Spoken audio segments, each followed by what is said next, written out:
Hey, family, welcome to the Serving Second podcast, where we celebrate unsung heroes of leadership. Today, I have a special privilege. I have an opportunity to interview a young lady who has been a blessing to me and so many. Some of you may know her. Her name is Ava Willis Barksdale. She serves faithfully in a second chair role. We're going to talk about individuals who don't necessarily get the spotlight, but have a tremendous influence in wisdom and responsibility. So today I want to introduce you to Miss Ava Willis Barksdale. Thank you so much for joining us today. How are you doing? I'm doing great, and you're so welcome. I look forward to this. This is going to be fun. I want to just kind of have an engaging interview, just kind of share a little bit about your journey. So when we first talked about this idea, you came to me and said, hey, listen, I've served as a second before. And I was like, oh my goodness, I have to make sure I get you on the podcast so you can have an opportunity to kind of share some of your wisdom in your journey. But before we do, let me pick your brain a little bit. When you first heard the idea of serving second, what came to mind? Actually, both the pros and cons of being second, because there are both, and the feeling of knowing that, and some days being grateful for it, and some days being kind of irritated by it, or just impatient about being second. So now tell us real quick, tell us what is your role or your roles have been in your professional journey as somebody who you identify as a second. Well, I've had so many, but, I've been second in a division or a department, so associate vice president as opposed to vice president. I've been vice president in, like a full institution, like the operational vice president, the only vice president. I serve now as one of 5 vice presidents, so that does still make me, second. I actually did a year as interim president, which made me the number 1 for a minute, which gave me another perspective on what it's like to be second, or to make that leap and then go back to second. Love it. So you've had the journey, you've had opportunity to serve second in multiple secondary roles. And also you had the perspective of what it means to serve in that first chair role and what that looks like. What surprised you most when you kind of got into that secondary role? Well, the thing about being any kind of leadership, and then middle management, but especially second, is that you have a lot of managing up, managing down, managing across.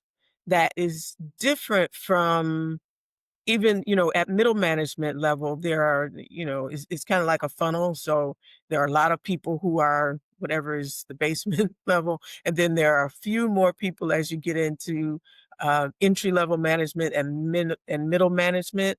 But then when you get into whether it's one of a few seconds or the second role, there's all that pressure kind of from below to be able to lead whatever, whatever those folks are. Now, I often find it difficult to say below, but people who work with me. But when you look at the hierarchy and you look at the chart, you know that you're in the spot that, and I've often said to my teams, you're either going to make me and us look really good, or I'm going to catch whatever it is for things that you all have not done, don't understand, do whatever. So you are then compelled to make sure that you are managing your people at a level where they can do whatever they need to do without you, sort of. But that somebody asked me a long time ago, well, what is it like to be a vice president? And I said, well, you have to know everything. And they said, huh? Yeah. And I said, yeah, you have to know everything. You don't do everything, but you have to know everything, because at any given moment, the actual number 1 is going to ask you, well, how's everything going in IT? And I clearly do not do IT, but I've managed IT teams, and I tell them, okay, explain it to me like I'm 2 years old, because I'm going to have to interpret this and be able to say, this is what is happening. So So that is, that's I think that's more challenging in some ways than being the number one, because the number one is to just ask the questions and expect you to know. So, It's so interesting you said that. I actually wrote a book. It's called How to Be a Scotty in a Michael Jordan World, and that idea of navigating all of those interdynamics that aren't necessarily your role, but it is a part of your role, and that's a unique journey that some people don't understand. But how could you see that as a positive? Like, what would be a joy or something you gain from being able to navigate all of those different intricacies of an organization? well, I I get joy actually at certain pivotal points, but sometimes it's every day with what may seem like the small wins, when it's something that you've been technically, this is 100 years ago, I was a teacher, right? So as I'm teaching, as I develop staff members, as I put teams together, people who are disparate, getting a shared project done, and when it's done and when it's done excellently, that does everything for me. So so that's a joyful time, and I think that even though people you may walk in a room and people will say to the number one, "Hey, that was great what you guys did." And I'm like, "Really? Okay, yeah." So I'm good. I'm good when I hear it. And it takes a certain amount of, I don't know if it's humility, but the connection then when the connection to your team or teams is such that you know that that's going to happen, but you also know how for want of a better term, how the sausage was made and where the things might have gone off the rails, or even the things that weren't exactly perfect, but we were able to get through it and push past it. So that's I get joy in that. I get joy in watching. I used to when I was teaching. I would get joy in watching the light come on in a student's eyes, and they're like, Mhm. "Hey, I get that." It's the same now with staff members when we're trying to work through something, and I unfortunately am the one that says, "Here's how we can do this," and maybe they don't. Either they haven't had the previous experience, or they're not seeing it in their head like I'm seeing it in my head. And so then when it gets executed and the piece that was in my head, maybe not perfectly, maybe actually better than what was in my head because the people that are working with me have developed it in such a way that it actually turned out better. That is for me, that's a great day. I sleep well on those days. So you mentioned, and I love the idea of understanding you have a responsibility up and you have a responsibility for the people that you're serving alongside. You have your own kind of team that you work alongside with you. But you also mentioned there's a level of humility. And it's interesting because sometimes see that idea of humility as, man, I have to be weak, or this is not necessarily something that is celebrated. What element of humility have you grown? And was that something that came naturally, or is that something that you had to grow from or grow in based on your role? I think it's both. I think that there's a part of it that was nurtured in me from my parents. In that I was always taught that the most important people in any organization are janitors, secretaries, assistants, whatever. And so I learned as a professional that I can't discount what I can learn from those folks, right? So Mhm. so there's that. The other part I think that I've learned, having been in the twos or whatever, is that when a thing is great and it's done well, like I was talking about earlier, that's my joy. But when something Mhm. does go off the rails, that I have to accept my part as well. So I can't look around me or in the next office and say, well, if they had just done more often than not, I will say to my number one, okay, I'm going to take the hit for that because I made a decision. Either I wasn't clear enough in my instructions, and sometimes in my mind, I know that actually a person just got it wrong, but Mm. they're my team, and I'm going to have to figure out how to um, sort of go back and let's rework this if it's possible to rework it, or figure out what is the process for making the appropriate apologies or whatever it is. And so I think that that keeps you humble. I used to tell people that the work is the work, it's the people that'll kill you. When you're working with people, you have to leave room for them to get things woefully wrong. You have to allow them to fail, which is Mm, hard. So everything I've learned in management, I actually learned either as a parent or as a teacher. I'm not really sure which. But watching sometimes the floundering and being there to prop up, to instruct, to do, whatever, but also saying, well, if you feel committed to doing it this way, even though I'm thinking that might not be the best way, let's see how this plays out. I mean, if it's not something that's gonna be life or death, right? mhm. But yeah, so and that will make you humble because you're gonna have to deal with the fallout one way or the other. And so it's interesting because that this is a unique role in that you aren't always the person who actually did the thing right, or in this case, did the thing wrong, but you still have to take ownership for that. And I thought it was interesting. I was reading a book by John Maxwell, and he kind of shared this idea that leadership is ownership. And Mhm. in the number two role, that's kind of what I'm hearing you say. Like, there's some things I have to own when I'm working with my team, even though I didn't necessarily do it, but I actually have to make sure it's done as part of the umbrella with which I work with. Mhm. Now, let me say this. This is one thing that I've kind of experienced in a very unique way. I spent 10 years of, even more than that, almost 15 years of my professional journey as an associate assistant, some type of assistant vice type of role, and this is one thing I kinda wanna speak to individuals who may feel, as I'm serving as a number 2 and I've been overlooked or I felt invisible, and how do you have you experienced that, number 1, and then how do you navigate those type of moments? We hear those great wins, but have there been moments where you've ever felt invisible or overlooked, and how did you navigate that?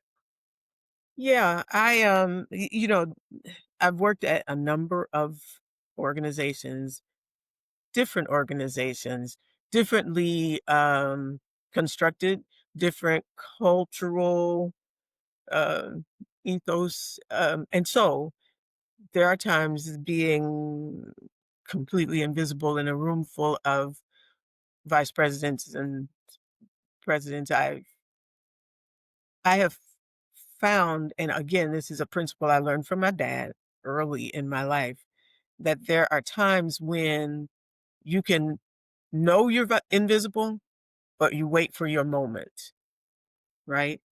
And Yeah, so, expound on that for me. yeah, so I've had to hear racial inequity and see the outgrowth of that, and then at the right moment explain why that was what it was to people who have the power to change it or to change their methodologies, or and so that's a moment that things could go right or left on you, but you Mm, mhm. choose what that moment is. And so I've been invisible that way. I've also been invisible in times in places where it seemed like I was part of the majority the majority culture or the whatever, but because the person that I reported to was less experienced or maybe a little bit anxious about their own role, it was better for them to absorb what I'm doing and let that seem like it was theirs and Mm. pretend that I was not really doing it, right? Now that's fascinating. When Yeah, no, listen, that's probably a whole other thing. Like, how did you navigate that? Because the reality is, some people, and I actually have experienced something like that before. How do you process that I'm working with somebody that's clearly may be ambitious, and let's give them the benefit of the doubt. They're not trying to be malicious in this, but how do you navigate? I see this happening, and then if I could just throw another monkey wrench in there, as a female, is it different when you work as education is, most of the time, especially in higher education, is largely male dominant. How do you navigate those experiences, and still come out sane? That's the other side of it. I want the listeners to come out and be able to say, "Okay, I can breathe." How did you navigate that? Well, you certainly have a strong prayer life. Mm, And then but you also you find your center, your own center, and you find your cohort of leaders that you can trust that may not be in your organization, but that you can bounce things against and that you can say, "So, how would you manage this?" Or "Is this the time to speak up?" Or "Have you experienced this before?" And so that was really helpful. And I also felt like it was a good thing that I think I found myself in those invisible places when I had matured a little bit. Because mm, me at 25 or 30 might have reacted totally differently. But I I I think back a lot on those things like I keep sharing, that my parents sort of put in me, not knowing what my path was gonna be. My parents have been deceased most of my adult life, so they mm, haven't seen the things, but I remember my dad saying, "Well, if you need to make a decision, give it a day or 2." And I would always be so anxious as a young person, like, "Daddy, I just need you to tell me, do you wanna do this or that?" And he's like, I'm gonna think about it." And I have adopted that, and I think that it does the same thing for sometimes my staff are like, "Well, did she actually?" I'm like, "Yep, we're gonna get to that, but 24 hours is not gonna make it worse or better. We're gonna," so I have given a lot of thought to, and especially in those invisible times, how I would react so that my reaction, one of the things people, they tell you don't burn your bridges. Um, some places that I've left, I was like, yeah, okay, I don't even need to come back. But there is not a place that would say that they wouldn't take me back. And I love it. even though I can go back and remind people, do you remember that day when I said to you in front of this very large donor that I was not going to accept their racism or whatever? And then, and, and and yes, they remember it. But when I came to that moment, it wasn't the moment that it occurred. It was the moment that I knew that I could manage through that difficult or crucial conversation and be, even in my discussion. Because you're right, particularly in the field that I'm in now, advancement, when I got into leadership and advancement, the first number 2 role, I was at Loyola University Chicago, a very, non-melanated place that was very male dominated. It was a Catholic institution, and so I had to find my way through some challenging experiences and still remain the professional that I am, still get results from my staff.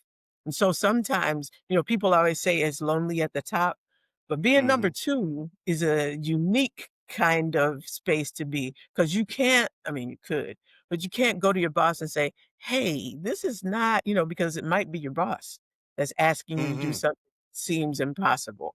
And you don't want to go to the folks that report up to you because then you look like I have no idea what I'm doing. Even though in my head, sometimes I had no idea what I was doing. But, so having that, I still to this day have a set of professional friends and colleagues that I can count on for sound advice.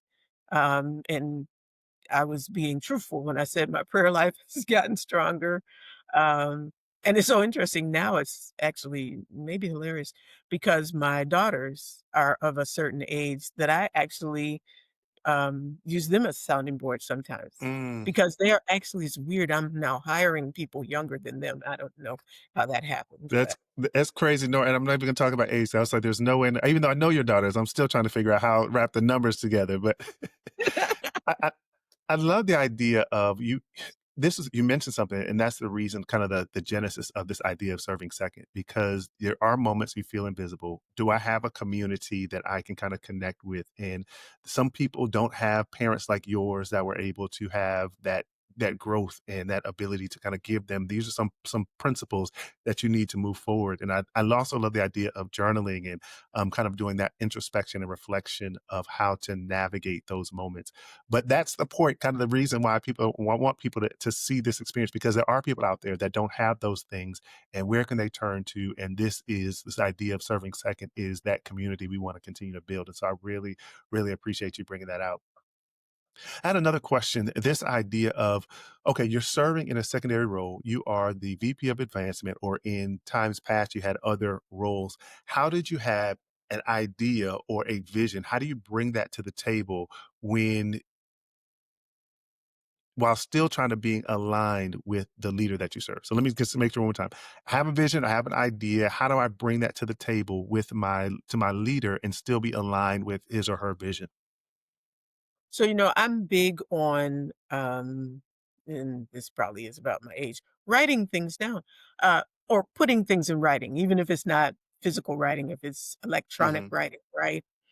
And part of the reason that I do that is before I would send it, I read it and try to read it as if I'm not me. So how would somebody hear this if I was, and Hold if on, it's hold a on.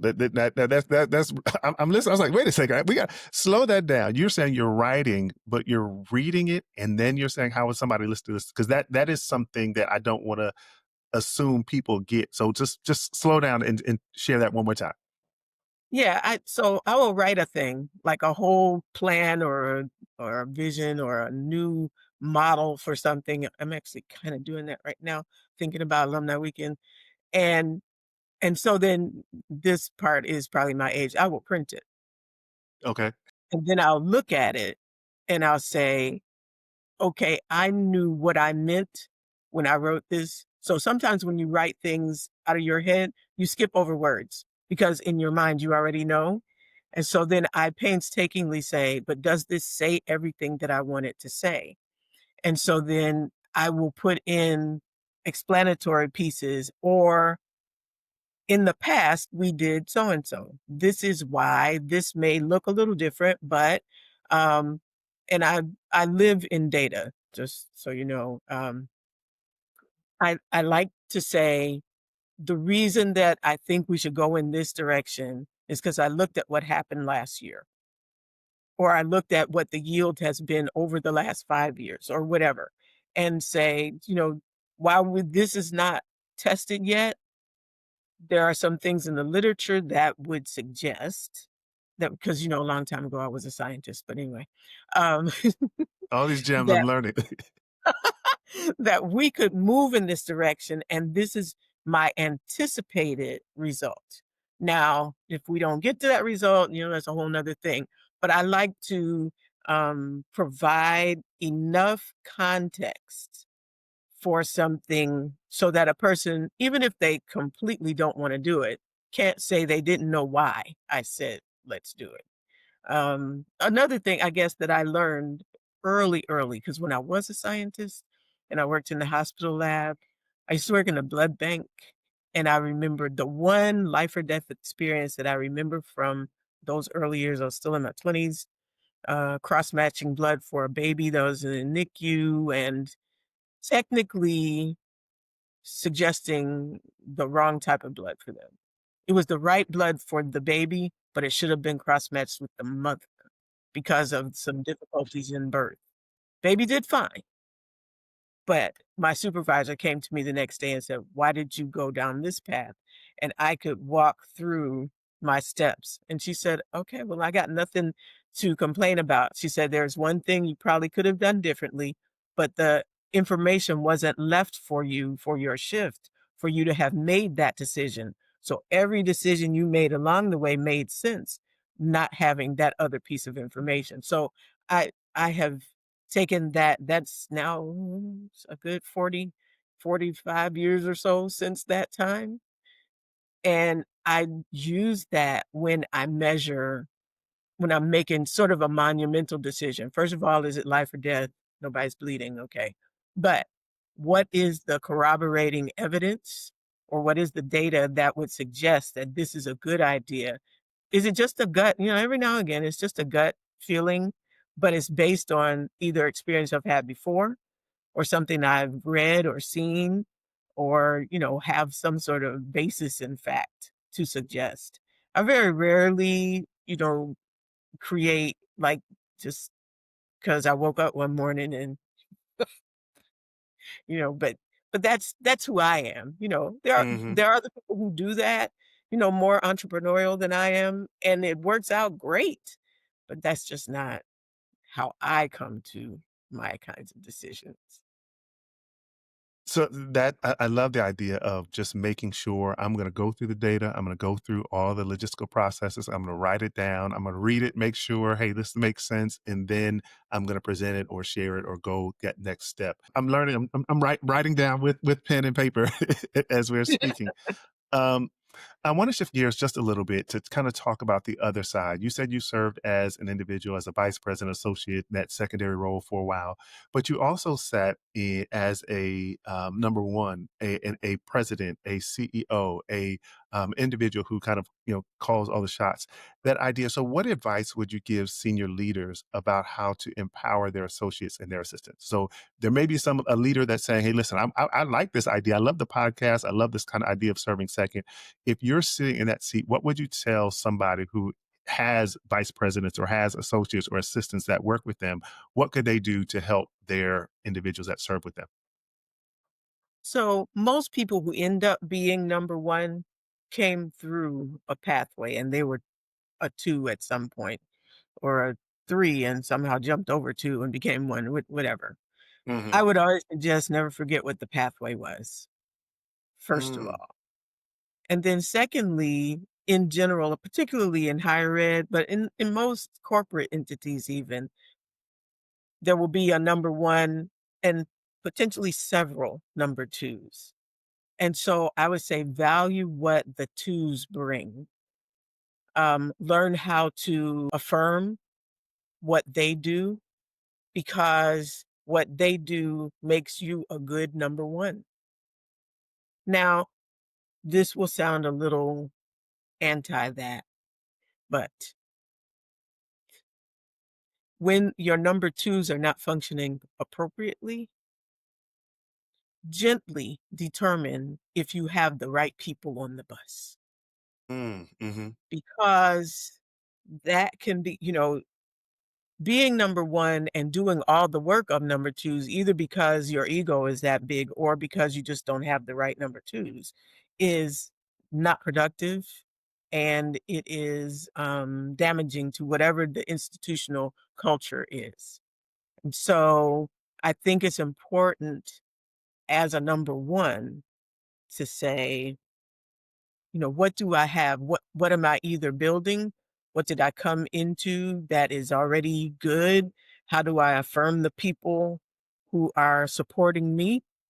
And, you know, and then know that the buck stops at your desk and Mm, good or bad, you know, that's you know, that's why I've always said it takes a certain kind of ego to want to be the number one.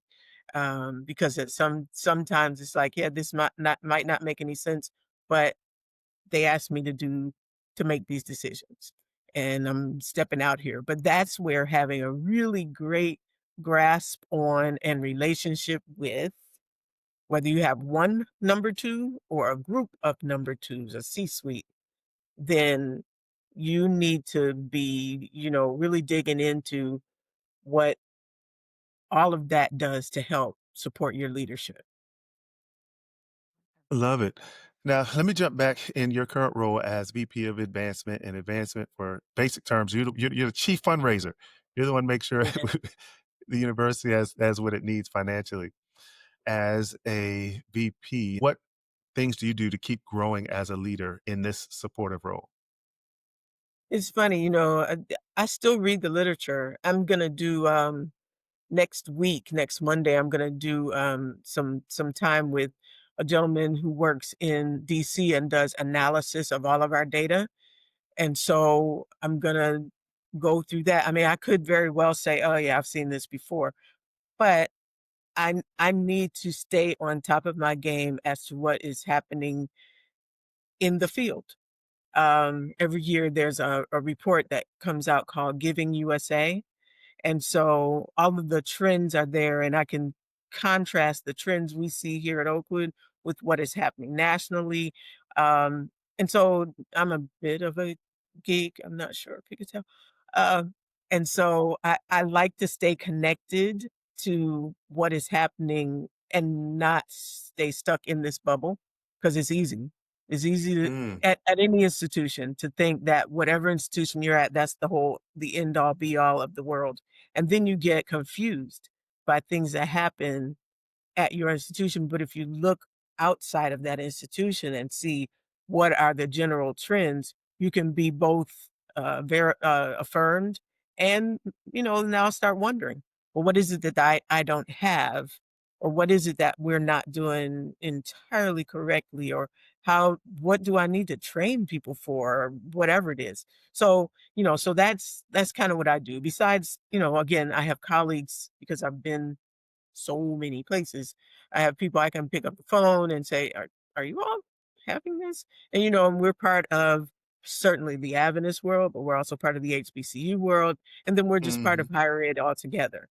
And so, I've had the blessing to have worked for Quakers and Catholics and Adventists and non-sectarian people and, all of that. And so, um, to be able to slice and dice what is happening and what I'm seeing, keep, you know, abreast of the literature and go from there. One day I'm gonna retire, not sure when. But you're it seems like you're going so well. We want to keep you pushing. So we other people that are going to need need some wisdom from you. So let me ask you this. All right, this is kind of one of the things. If you were, you kind of mentioned this earlier, you can go back to the younger, not young, younger Ava. What would you tell her to encourage her on her first day in this second chair position? What would you say to her? I would say sit still and listen. What you need to do will come to you. What you see around you will shape how you act. Um, don't move away from the core of what you've been taught, what you know, what you have picked up along the way, but observe. Just observe. And then you won't get everything right all the time, but maybe about 85 or 90% of the time, your observations will last longer than people say to you. People will say things to you wanting you to be persuaded of one thing or another. But if you have observed, you can read better what is actually happening around you. Wow, wow, wow. Last thing you could say, there's somebody that's sitting and watch this interview and says, "Man, she's amazing. I don't know if I could measure up," or there's so many things she's had experience for. What encouragement can you give? Would you give to somebody who's sitting in the camera, listen to this? They're serving as in a second. What's one thing that you could share with them? Some level of wisdom from your years of just being Ava Willis Barksdale. It might be wisdom, it might be foolishness. I'm not sure. Um, I would just say that, I say it kinda all the time. I just tell myself all the time that I am gonna retire one day, and I'm just gonna dust the chair out, but really and truly, um, I'm I'm training as I go. Every day I think I'm trying to expose people to things that maybe aren't here at Oakwood, but that are in our field. And so exposure is key. I've had some alums come to my office since I've been here and said, "Wow, you've been so many places." And I said, "Well, no, I really wasn't running from the law.